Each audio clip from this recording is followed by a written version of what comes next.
In this video, I have gone and put together my top 5 vintage Tissot watches for under $1,500. $1,500, it's a nice price. Let's see exactly what you can get. Super fresh, super nice, HB goodness. Guys, welcome to Horology Biology. If you're new here, I'm super happy that you're here. If you enjoy the video that you're going to watch at the end, please hit a like on it, and of course you can feel free to subscribe to the HB channel for all your super fresh, super nice watchy goodness. So without further ado, let's get on with it. Number 5 on my list. Now for number 5, I have gone and chosen the Tissot PR516 chronograph watch. This is a watch from the 1970s and it is in a racing formula, one you don't want to miss. It's super nice. Now the Tissot PR516 chronograph has a caliber 873 inside. That's a Lemania 1873. What? I said it's a Lemania 1873.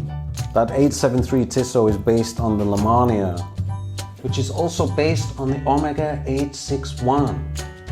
No, it's not. The Omega 861, the same caliber that's in the Moonwatch. It's the same movement in all 3 of them. You guys keep going on about this, but it's the same. Thanks, Bob HB. You're a legend. So now that I've been officially informed by my HP clones, the PR516 has the 873 inside, which is built on the Lemania 1873. And of course, according to HP Bob, is the same movement that is in the Omega Moonwatch.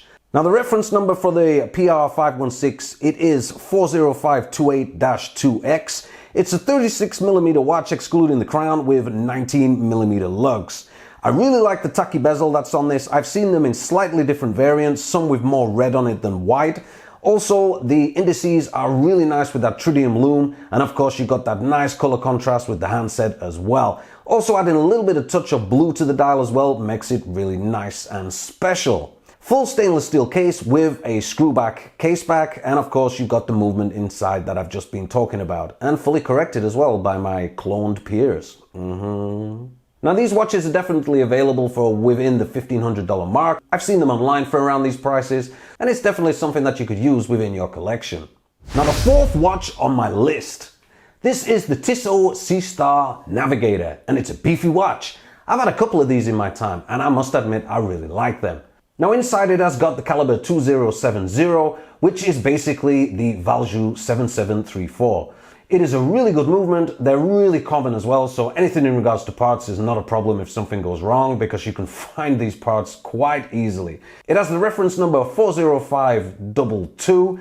It is a 40mm watch excluding the crown with 20mm lugs.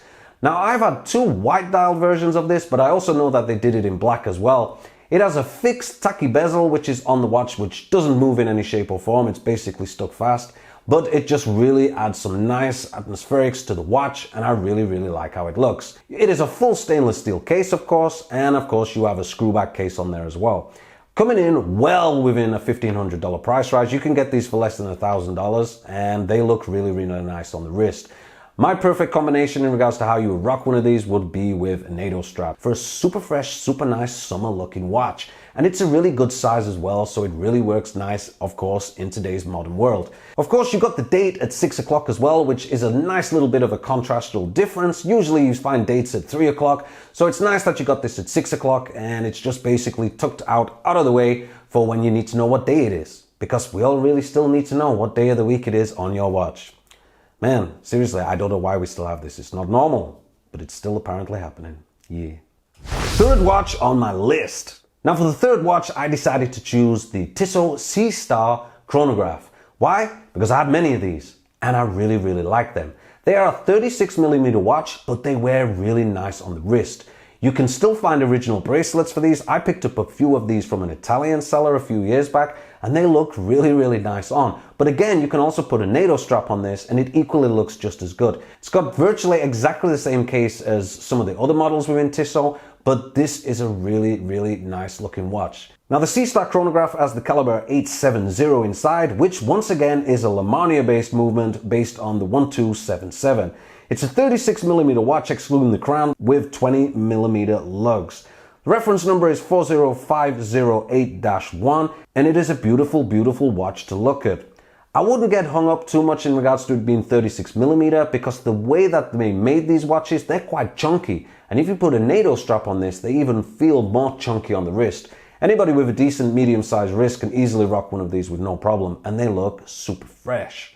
I really like the way that they've got like a nice matte dial on, and again, Tissot really smacked it with these vintage chronos, that they added some nice little touches of color contrast to all that black goodness by adding a little bit of blue to one of the subdials, and of course you've got the red-orange sweeper which goes around for the chronograph.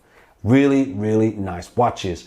Well under $1,500, and you can get them relatively easily. Now the second watch on my list, I have basically chosen another gem from Tissot from the early 1970s. This is the Tissot T12 chronograph, and it is a beefy ass watch. Now a lot of people nickname this as the UFO or the flying saucer, and it's an absolutely unique looking piece. The Tissot T12 chronograph has the caliber 873 inside, which of course is based on the 1873 Lamania, and again, as we've already touched on and I've been corrected by the HP clones, it is also referred to in Omega as the 861, same in the Moonwatch. It is the reference number 40504, 44mm excluding the crown with a 20mm lug size. I told you, it is quite a beefy watch. I had one of these a few years ago. I actually regretted selling it because it is quite a unique, special looking piece. Now my number one tip if you are out there looking for one of these watches is you need to be careful for ones that do come up really over polished. I see a lot advertised that are very shiny. Now what I can tell you is I had one that was virtually new old stock and the whole case is brushed metal. So basically what's happened is people have polished them over the years and they've gone very shiny and they've lost that matte brushed metal touch to it. The other thing that makes this watch very special as well, it has a very special, unique bracelet only to this watch, which was actually made by Gay Ferrez. These bracelets have been used on many other different watch brands, including Rolex, Omega, etc, etc. They're highly sought after and definitely something which suits this watch, even though I must admit I find it a little bit strange that it's on this watch and not on some of the other ones, but it is what it is. I don't work for Tissot, and I wasn't there back in the day when they decided to make this decision. Now rounding it down now, we have come to the number one Tissot vintage watch on my list. And you might be a little bit surprised by this, but I will tell you why. Now the number one watch on my list that I have decided to go for is the Tissot Navigator chronograph. Now the Tissot Navigator has the caliber 2170 inside, which is based on the Lamania 1341. It is the reference number 45501. Comes in at 39mm excluding the crown with 20mm lug size. It has a full stainless steel case, as you can see, with a screw back case, and I really like the positioning of the subdials on this watch. Now the main reason that I decided to choose this as my top watch is quite simply irrelevant to the reference number that I've just provided. There are so many different variants out there of what they did of the Navigator. They have all got different colored dials. They've got some with one subdial, some with two subdials. Obviously there's a different movement inside, but it's still a Navigator. And I really like the way that they did this. They brought out a whole different range, super affordable still to this day. You can get them for definitely within $1,500. Absolutely perfect size at 39mm for your wrist, so it's going to look completely normal in today's world. And the other thing that I really like about these watches is, regardless of your situation or what you're needing to wear a watch for, they work really well, whether it's something like a hoodie or whether it's actually something a bit smart like a shirt or a suit, they still really look nice.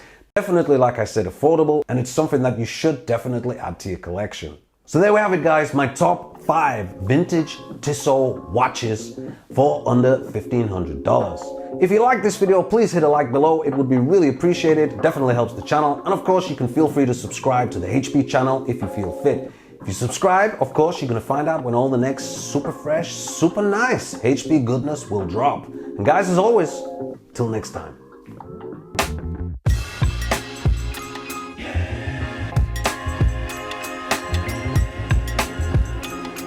Thanks as well, Bob HB. You also can get back to your Teletubbies or whatever it is that you're dealing with over there. Man, I pay you guys too much, seriously. It's not normal.